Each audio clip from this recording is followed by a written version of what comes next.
Congress party, Congress party, Congress party. ठीक है, तालियां बजाएं साथियों, तालियां। अब साथ में चाहूंगा स्वागत का जाओ। यूथ कांग्रेस से भी निवेदन है, प्रदेश यूथ कांग्रेस, जिला यूथ कांग्रेस, सब वो भी कर दे।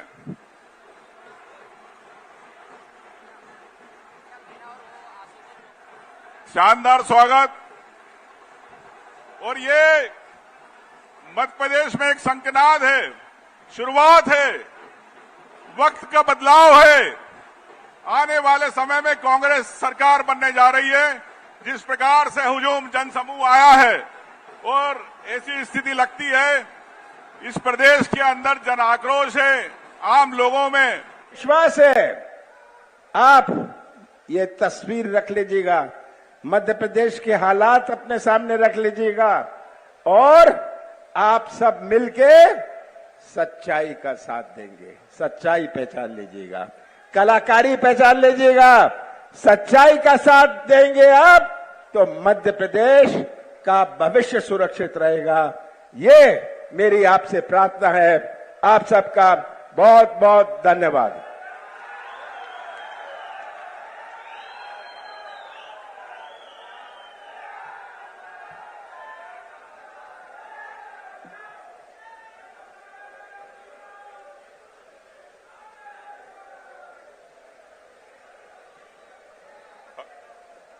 और अब मैं अनुरोध करूंगा जिसका हम सबको इंतजार है, माननीय प्रियंका गांधी जी, ताली बजाकर स्वागत कीजिए।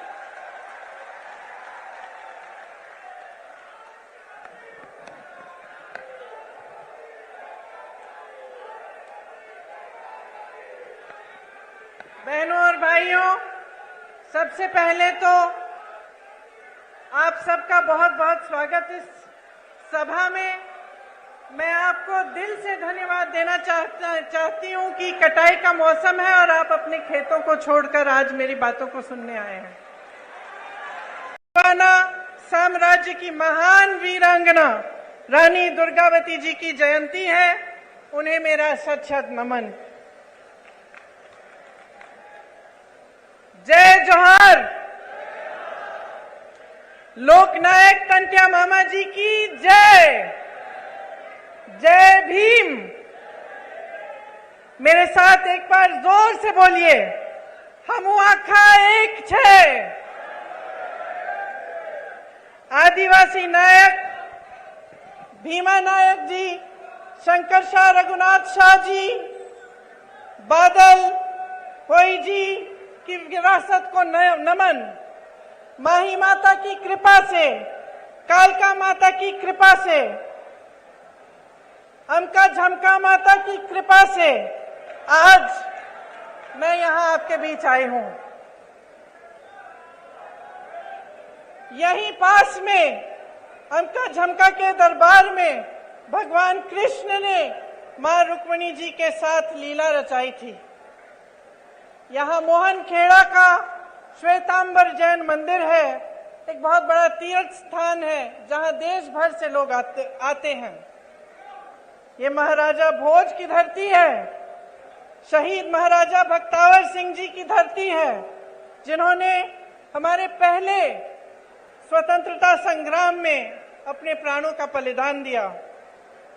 यहीं पर आदिवासी समाज के और हमारे राष्ट्र नायक टंट्या मामा ने हमारी आजादी के लिए बलिदान दिया। यह संविधान निर्माता बाबा साहेब अम्बेडकर जी की धरती है। हमारी आजादी की लड़ाई के दौरान 1942 में भारत छोड़ो आंदोलन हुआ, जो धार जिले से में कालूराम विरुलकर जी ने आंदोलन का नेतृत्व किया। आजादी के बाद संविधान सभा में सदस्य बनकर उन्होंने भारत के संविधान को बनाने में बहुत योगदान दिया। महापुरुषों की धरती है। आज यहां खड़े होते हुए, उनका नाम लेते हुए, उनकी याद करते हुए मन में ये बात आती है कि हम इन्हें महापुरुष क्यों कहलाते हैं, इनमें और साधारण जनता में क्या फर्क था।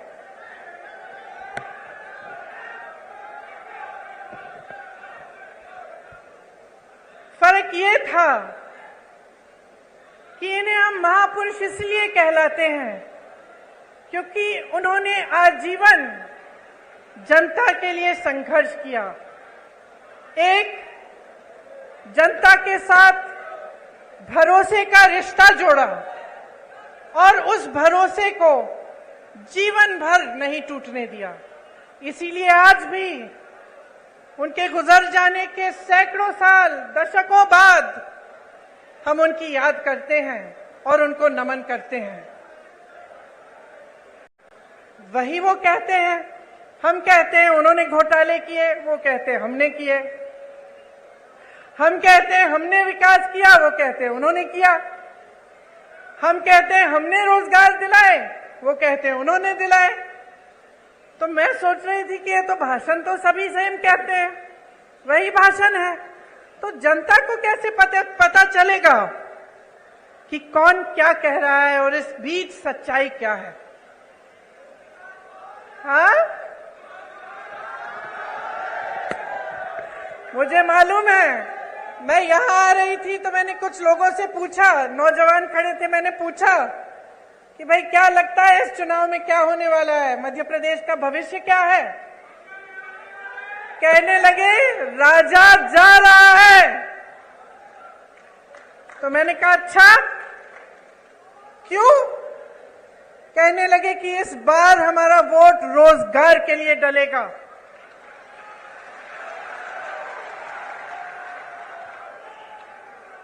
तो इसमें एक बात जो मैं इससे पहले कह रही थी वह स्पष्ट हो जाती है कि जब एक पार्टी का नेता आपके सामने कुछ कहता है, दूसरा वही चीज लगभग कह के जाता है, तो आपको पता कैसे चलता है कि कौन सच्चाई कह रहा है। पता आपको तब चलेगा जब आप अपने ही अनुभव पर उतरेंगे। आपका अनुभव क्या है, आपका जीवन क्या है, आपके संघर्ष क्या है। क्या महंगाई बढ़ी है पिछले 18 सालों में, बताइए? 10 गुना।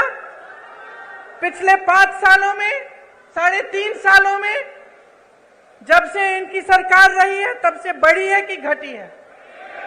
बढ़ी है। रोजगार मिले हैं आपको? नहीं। मेरे किसान भाई जो खेती छोड़ के यहां आए हैं, बताइए आपका जीवन ज्यादा मुश्किल हुआ है कि ज्यादा आसान? मुश्किल हुआ है।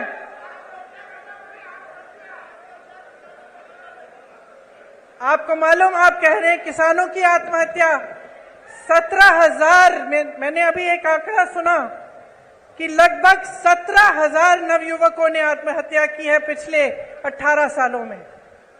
तो सोचिए कि आपकी सच्चाई आज क्या है। किसी की बातों में मत पड़िए, मैं तो कहती हूं मेरी बातों में भी मत पड़िए, अपनी सच्चाई और अपने अनुभव में पड़िए और उस अनुभव के आधार पर अपना निर्णय लीजिए। आज हम इस देश में खड़े हैं जिस पर हम सबको गर्व है। और गर्व क्यों है?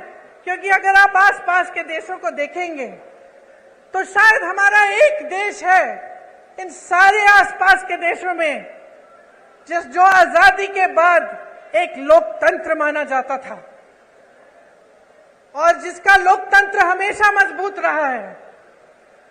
और ये लोकतंत्र हमारे संविधान में गढ़ा हुआ है। जिन्होंने हमारे संविधान को लिखा और बनाया, उन्होंने जीवन इस देश के लिए दिया।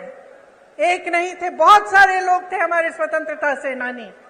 और हमें गर्व है आज अपने देश पर, जिसके संविधान में लिखा है कि हर जने को समान अधिकार मिलना चाहिए। हमारी कांग्रेस की सरकारों ने पंचायतों को सत्ता देकर यह अधिकार मजबूत बनाया। आज देखिए आज की परिस्थिति क्या है। आज तमाम पंचायतों को मुश्किलों में डाल दिया है। और जहां हमने पंचायतों के लिए व्यवस्था लागू की, भाजपा सरपंचों के अधिकारों में कटौती ला रही है, आपको कमजोर कर रही है। राज्य भर में आज पटवारी 1 महीने से हड़ताल पर बैठे हैं। जितने भी काम आपको कराने पड़ते हैं सब काम रुक गए हैं। आप भटकते रहते हैं इधर से उधर। उनकी अपनी मांग है, उनको भी सरकार ने सहायता नहीं दी, वे हड़ताल पे बैठे हैं। ये स्थिति है आज यहाँ की। 18 सालों में 250 से ज्यादा, 250 से ज्यादा घोटाले हुए हैं। अगर हम उसकी लिस्ट बनाने चले तो हम यहाँ पे 2 घंटे के लिए खड़े रहेंगे। बच्चों के पोषण का घोटाला, मिड डे मील का घोटाला, बच्चों के एडमिशन का घोटाला, सर्व शिक्षा अभियान में घोटाला, स्कॉलरशिप में घोटाला, भर्ती की परीक्षाओं में घोटाला, नौकरियों में घोटाला, धार में यहाँ के डैम के बनाने में भी भ्रष्टाचार हुआ। इससे क्या पता चलता है आपको? आप अगर मेहनत करते हैं, खेती में, काम में मेहनत करते हैं, कहीं नौकरी करते हैं तो किस लिए करते हैं? मेरी बहनें, आप घर पे मेहनत करती हो, सारा घर परिवार संभालती हो, किस लिए करती हो? अपने बच्चों की परवरिश के लिए करती हो ना, अपने बच्चों के भविष्य को सुरक्षित करने के लिए। हम हमेशा सोचते हैं कि हमारे बच्चे बड़े होकर हमसे कुछ ज्यादा ही करें। अगर हम खेती करते हैं, हम सोचते हैं कि चलो इसको पढ़ाएंगे लिखाएंगे, इसकी और हमारे से बड़ी ज्यादा नौकरी होगी। अगर हम कहीं पे नौकरी करते हैं, हम सोचते हैं चलो इसको और पढ़ाएंगे लिखाएंगे कि ताकि हमसे भी ज्यादा कमाएं, हम बूढ़े होंगे, हमारी देखभाल करें। यही हमारा मकसद होता है। चाहे जितने भी लोग आज यहाँ बैठे हैं, सब चाहते हैं कि अपने बच्चों का भविष्य मजबूत हो, उनकी तरक्की हो। और जब आप सामने देखते हैं कि चाहे पाठशालाओं में, चाहे भर्ती में, चाहे आपकी नौकरियों में, चाहे कुछ भी हो, हर चीज में घोटाला घोटाला भ्रष्टाचार है, तो कैसे मायूस होते होंगे? तो कैसे आपका दिल मजबूत बने और आप आगे बढ़ते चले जाएं? जब आपने किसी पर भरोसा किया, आपने अपना पूरा भरोसा एक नेता में डाला, एक पार्टी में डाला, और आपको पता चला कि 3.5 सालों से, उससे पहले भी जब इनकी सरकार थी, तो सिर्फ भ्रष्टाचार भ्रष्टाचार भ्रष्टाचार करते रहे। मैं जानती हूं कि आप में से कुछ लोग हैं जो सोचते हैं कि चलो खा रहा है, थोड़ा बहुत उसको खाने दो, हमारा काम तो करे, है कि नहीं? मैंने बहुत बार सुना है कि लोग कहते हैं चलो कोई बात नहीं, थोड़ा बहुत सब करते हैं, लेकिन कम से कम हमारा काम तो हो रहा है। मैंने बहुत बार कभी सुना है। लेकिन यहां तो परिस्थिति है कि खाए जा रहे हैं, खाए जा रहे हैं, खाए जा रहे हैं, आपका एक काम नहीं हो रहा है। आप अपने बच्चों को पाठशाला भी नहीं भेज सकते, ये जानने के बिना कि वहां पे भी भ्रष्टाचार हुआ है। यहां व्यापम का घोटाला हुआ, 50 से अधिक लोगों की मौत हुई। इन्होंने जांच कराई। ये जो ईडी ये सबके घर भेज देते हैं एजेंसियों को, खिलाफ कुछ कह दिया, लिख दिया, एकदम ईडी पहुंच गई उनके घर। अरे यहां तक कि फिल्मों के अभिनेताओं के घर भी कल परसों ईडी पहुंच गई। यहां पे क्यों नहीं पहुंची? यहां जो इतने बड़े घोटाले हुए हैं, इनके अधिकारियों के घर में क्यों नहीं पहुंची? इनके नेताओं के घर में क्यों नहीं पहुंची? तो ये सवाल आपको पूछने हैं। जब मां नर्मदा के साथ घोटाला हो सकता है, भ्रष्टाचार हो सकता है, जब महाकाल की मूर्तियों के साथ सप्तऋषियों की जो मूर्तियां हैं, उन्हें स्थापित एक दिन किया, अगले दिन बह गई, इनके साथ जब भ्रष्टाचार हो सकता है, जब भगवान के साथ कोई घोटाला और भ्रष्टाचार करने की हिम्मत करता है, तो क्या समय नहीं आ गया है इनको बदल डालने का? बताइए।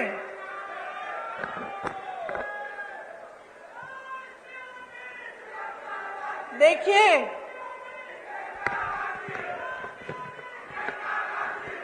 देश की आंधी इस देश का नौजवान है। जाग जाओ मेरे भाइयों और बहनों।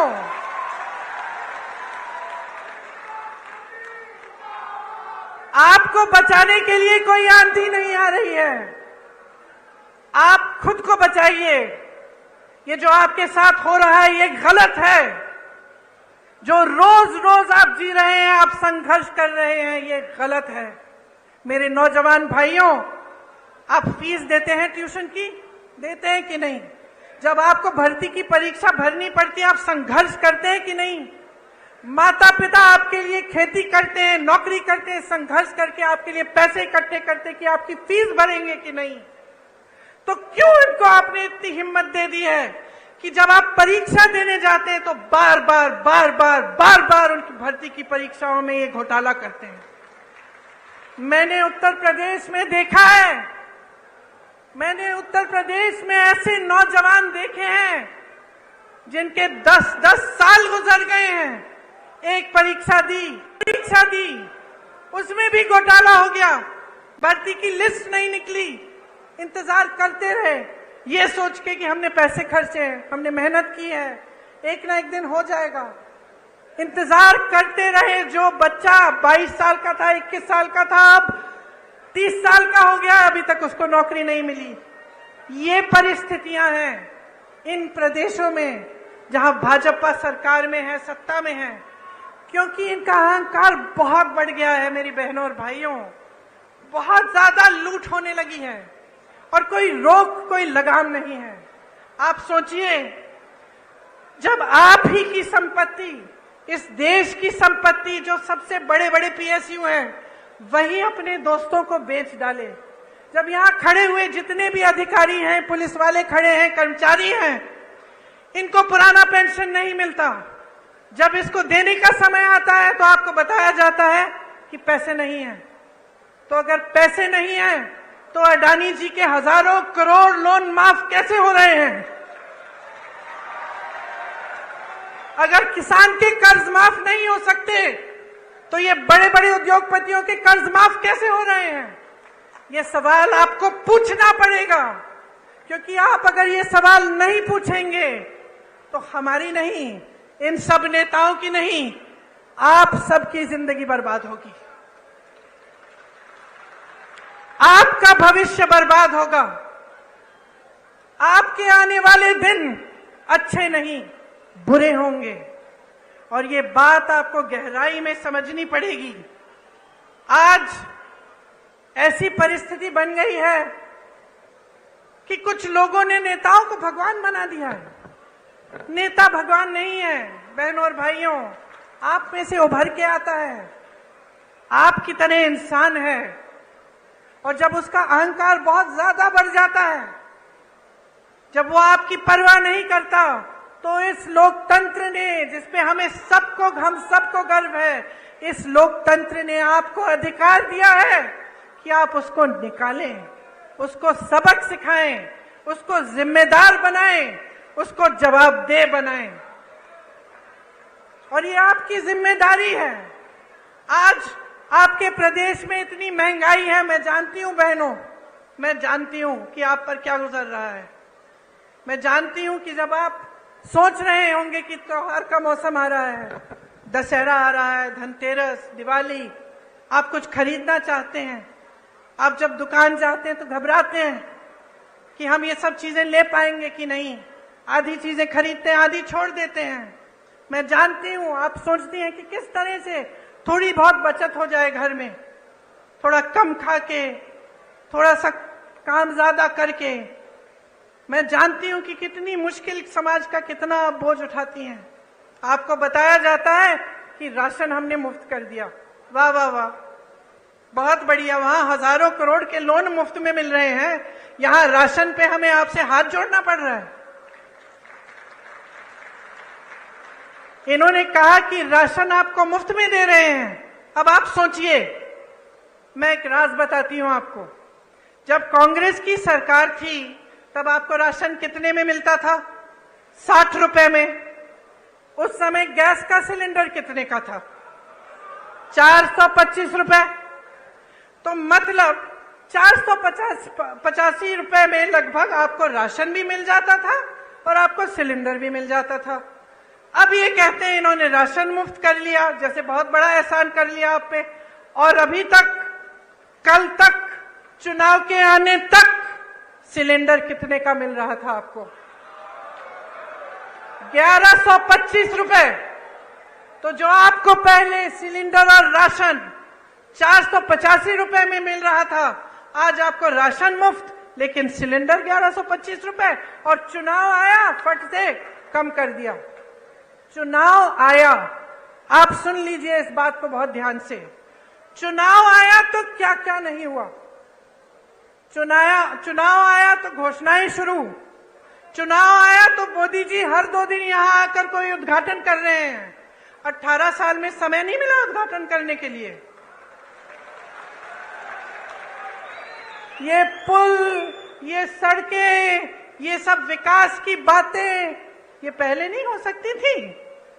क्या समझ रखा है आपको भाइयों और बहनों? अरे जागो, इनको सिखाओ। ये तो समझ रहे हैं कि किसानों के जीवन में मुश्किल पे मुश्किल डालें, कि आप सिंचाई के लिए इनसे भीख मांगे। आपकी जब फसल बर्बाद हुई है उसका मुआवजा आपको मिला है? यहाँ सोयाबीन के किसान हैं? आपको मुआवजा मिला? चलिए, बारिश आई, बाढ़ आई, कुछ सर्वे भी किया इन्होंने मुआवजे के लिए? नहीं किया। अब देखिए चुनाव आ रहे हैं, देखिए क्या पता कुछ मुआवजा भी दे दे। चुनाव के बाद करेंगे नहीं करेंगे ये मत पूछिए मेरे से। फसल बीमे में घोटाला, तो हर तरफ घोटाला। तो आप बताइए इसका इलाज क्या है? आज बेरोजगारी चरम पे है कि नहीं है? है ना? आपको मालूम है कितने पद खाली हैं? मैं बताती हूं, सुनिए। शिक्षकों के करीब 70,000 पद खाली। विश्वविद्यालयों में 75% पद खाली। सामुदायिक स्वास्थ्य केंद्रों में डॉक्टरों के 90% से ज्यादा पद खाली। ग्रामीण सामुदायिक स्वास्थ्य केंद्रों में सर्जन के 90% से ज्यादा पद खाली। महिला रोग विशेषज्ञों में 90% से ज्यादा पद खाली। फिजिशियन, जो डॉक्टर होते हैं, जो सारी बीमारियां समझ जाते हैं, 90% से ज्यादा पद खाली। बच्चों के डॉक्टर 90% से ज्यादा पद खाली। पूरे प्रदेश की सीएचसी में एक भी आंख का डॉक्टर नहीं है। मोतियाबिंद होती है, आंख में तकलीफ होती है, कहां जाएंगे? कहां जाएंगे? प्राइवेट में जाएंगे। प्राइवेट में चले जाते अगर पैसे कमाने का मौका दिया होता आपको। लेकिन इन 3.5 सालों में और उससे पहले जितने सालों का इनका राज रहा है, आपको कमाने का मौका कहां दिया? जहां जहां से रोजगार बनना था, चाहे बड़े बड़े पीएसयू इन्होंने बेच दिए। छोटे छोटे उद्योग पे जीएसटी थोप कर, नोटबंदी करके उन्होंने ठप करा दिए। मुश्किल में है जितने भी मेरे दुकानदार भाई यहाँ बैठे हैं या छोटे छोटे उद्योगपति हैं, वो बताएंगे आपको कितनी कमाई हुई है। जीएसटी भरते भरते भरते भरते उनको समझ में ही नहीं आ रहा है किस चीज की क्या जीएसटी है। उनको खत्म कर दिया। खेती किसानी में रोजगार पैदा होता था, मनरेगा होता था आपके गांव में, वहां पे रोजगार बंद। तो रोजगार देंगे कहां से आपको? आपको कमाने का मौका नहीं दे रहे हैं, लेकिन आप पे महंगाई इतनी थोप रहे हैं कि आपका जीना मुश्किल हो गया है। पर ये सब बातें मैं आपको यहाँ इस मंच पे खड़े होकर समझा रही हूँ। आप सबको तो पहले ही मालूम है। जी आप रहे हैं, संघर्ष आप कर रहे हैं अपने बच्चों को स्कूल भेजने के लिए, उनकी किताबों को खरीदने के लिए, उनकी फीस भरने के लिए, उनकी भर्ती की परीक्षाओं के लिए, उनकी नौकरियों को, उन इंटरव्यूज के लिए। ये सब काम आपके ही समर्थन से आपके बच्चे कर रहे हैं, लेकिन करने के बावजूद कुछ नहीं मिल रहा है। इसीलिए मैं आपसे कहना चाहती हूं कि आप इंदौर संभाग के हैं। आप जानते हैं कि पिछले 18 सालों में यहां कोई नई यूनिवर्सिटी नहीं बनी है कि नहीं बनी? कोई नया अस्पताल बना? कोई मेडिकल कॉलेज खुला? तो क्या कर रहे हैं ये? मोदी जी यहाँ आते हैं, आजकल तो शिवराज जी का नाम लेने से भी शर्म कर रहे हैं, उनका नाम ही नहीं लेते, कहते मुझे वोट दो। और वो तो आपके सीएम बनने वाले नहीं है। मैंने आपको बताया, मैं भाषण सुन रही थी उनका, 50 मिनट में 50 बार कांग्रेस का नाम लिया। तो कांग्रेस के जो कार्यकर्ता हैं, खुश हो जाओ भाई, खुद नाम लेने के बजाय वो नाम ले रहे हैं आपका। मैं तो कहती हूँ, छोटी हूं उनसे, कम अनुभव है, उम्र भी कम है, लेकिन एक छोटी सी सलाह दे देती हूँ, जितनी बार कांग्रेस का नाम 50 मिनट के भाषण में लेते हैं, विकास का नाम ले लीजिए। ये बता दीजिए कि 18 सालों में आपने इंदौर के लिए क्या किया, आपने देश की जनता के लिए क्या किया, कितने रोजगार बनाए, कितने घोटालेबाजों को पकड़ा, कितनों के पीछे ईडी डाल दी, कितने जेल में हैं, किसानों के लिए कितनी राहत दी, कितनी बिजली फ्री दी। लेकिन ये बात नहीं कर सकते, इनमें हिम्मत नहीं है, क्योंकि काम नहीं किया है। इसीलिए मैं बार बार भरोसे की बात करती हूं, मैं बार बार कहती हूं, देखिए बहने, एक नया बिल लाए संसद में, महिला आरक्षण बिल, खूब वाह वाह हुई पूरे देश भर में, जितने भी विपक्षी दल हैं हमने भी समर्थन किया कि चलो ये बहुत अच्छा कदम है। बड़ी बड़ी घोषणाएं हुई, टीवी पे इश्तिहार हुए, सब कुछ हुआ, मोदी जी की बड़ी वाह वाह हुई। फिर क्या पता चला कि 10 सालों के लिए ये लागू ही नहीं होगा। इससे पहले जाति जनगणना करनी पड़ेगी, उससे पहले परसिमन करना पड़ेगा, 10 साल लगेंगे। तो फिर इस घोषणा का मतलब क्या है? इन चुनाव के लिए फिर से मतलब क्या है? आप महिलाओं को मजाक समझ रहे हैं? आप समझ रहे हैं कि महिलाओं को आप कुछ भी कह दें और हम अंधे होकर आपको वोट देंगे? हमारा अधिकार है ये हमारा अधिकार है कि हमें आरक्षण मिले, हमारा अधिकार है। ये कोई एहसान नहीं कर रहा है हम पे। और जिस तरह इस देश के एक एक वासी का अधिकार है, इस संविधान में है कि हर चीज के लिए समान अधिकार होना चाहिए, तो फिर जाति जनगणना क्यों नहीं हो रही है? जब इसकी बात उठती है तो ये चुप क्यों हो जाते हैं? आपने देखा बिहार में सर्वे हुआ, सेंसस हुआ, क्या पता चला कि ओबीसी, दलित और जनजाति संख्या कितनी है इनकी? 84% प्रदेश में। तो बताइए, बड़े बड़े पदों में जहां सबसे ज्यादा लाभ होता है या जहां सबसे ज्यादा सत्ता होती है, उन पदों में क्या 84% इन जातियों के लोग हैं कि नहीं? बताइए, होने चाहिए कि नहीं? तो जब ये बात उठती है तो ये चुप क्यों हो जाते हैं? आप सब आदिवासी समाज के हैं, यहां से आपको पलायन करना पड़ता है, सच बात है कि नहीं? दिल्ली में बहुत सारे लोगों से मैं मिलती हूं जो यहां से गए हुए हैं वहां पलायन करके, क्यों? रोजगार ढूंढने के लिए। आपके क्षेत्र में जैसे मैंने पहले कहा, मनरेगा होता था, कुछ रोजगार मिल जाता था, वो भी बंद हो गया है। यहाँ की आदिवासी महिलाओं पर सबसे ज्यादा अत्याचार है। आपने सारे वायरल वीडियो देखे होंगे, क्या क्या नहीं कर रहे हैं। देश में सबसे ज्यादा बच्चियां एमपी में गायब हैं, सबसे ज्यादा महिलाएं यहां से गायब होती हैं। यहां रोज 17 बलात्कार होती हैं। बहनों सुनो, क्योंकि आपको पूछना पड़ेगा कि आपकी सुरक्षा के लिए ये सरकार क्या कर रही है। ये बड़ी बड़ी बातें, बड़ी बड़ी घोषणाएं चुनाव से पहले कि आपको पैसे मिलेंगे, आपकी सुरक्षा होगी, आपको आरक्षण मिलेगा, बहुत बड़ी बातें हैं। 18 साल से सरकार में रही हैं, आपकी बच्चियां आज भी सुरक्षित नहीं हैं। के कर्ज हमने पहले माफ किए, उस तरह से हम उस काम को फिर से शुरू करेंगे। 100 रुपए में 100 यूनिट बिजली मुफ्त मिलेगी। 200 यूनिट बिजली के लिए जो बिजली का बिल है वो आधा होगा, हाफ होगा। पुरानी पेंशन यहां मध्य प्रदेश में लागू की जाएगी। आपको गैस सिलेंडर हम 500 रुपए में दिलवाएंगे। महिलाओं को 1500 रुपए प्रति माह मिलेगा, आपके खाते में जाएगा मेरी बहनों।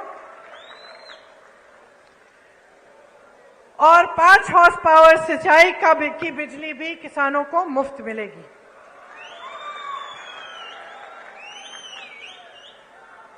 देखिए, आपने मेरी बातें बहुत ध्यान से सुनी और मैं यहां खड़े होकर ऐसी कोई बात भी नहीं करना चाहती जो सही नहीं है। दूसरी पार्टियों के बारे में नकारात्मक बातें करना, उल्टी सीधी बातें करना आसान है। अपने काम और अपनी पार्टी, अपनी सरकारों के अनुभव, उनके विवेक, उनके कार्यों के आधार पर बात करना मुश्किल होता है।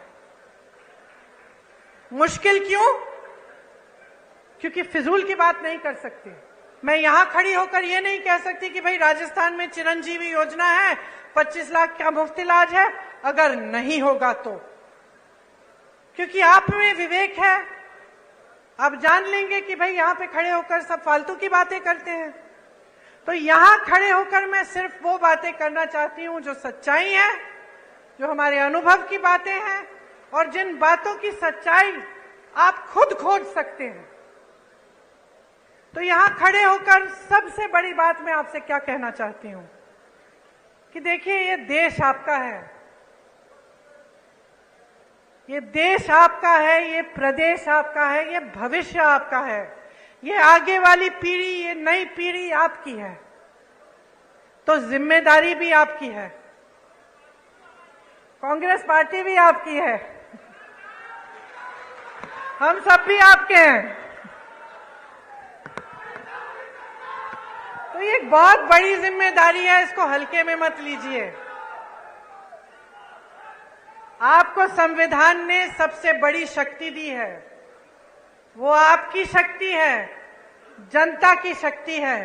अब बहुत हो चुका है, आपने बहुत देख लिया है, टीवी में बातें सुन ली हैं, बड़े बड़े इश्तिहार देख लिए हैं, वहां हरियाली है, इश्तिहारों में बड़ी बड़ी चीजें हो रही हैं, सब बन रहा है, यूनिवर्सिटियां बन रही हैं, अस्पताल बन रहे हैं, रोजगार बन रहे हैं, पढ़ाई भी हो रही, सब कुछ हो रहा है इश्तिहारों में, लेकिन जमीन पर नहीं हो रहा है।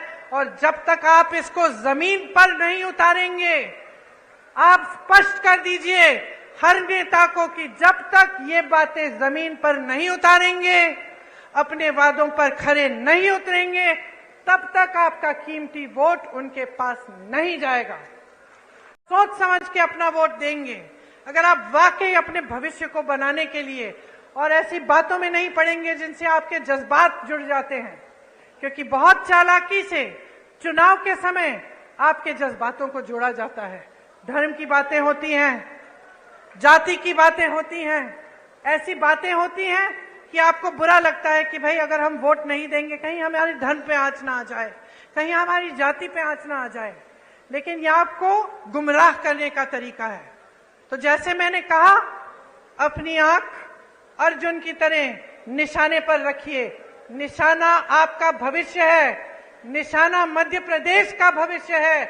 मेरी बहनों, निशाना आपका भविष्य है, इससे आंख मत हटाओ। और आप जिस दिन चुनाव में वोट डालने जाएंगे, उस दिन याद रखो मेरी बातें, ये वोट आपके लिए जाना चाहिए, आपके मध्य प्रदेश के लिए, आपके भविष्य के लिए और आपके बच्चों को मजबूत बनाने के लिए।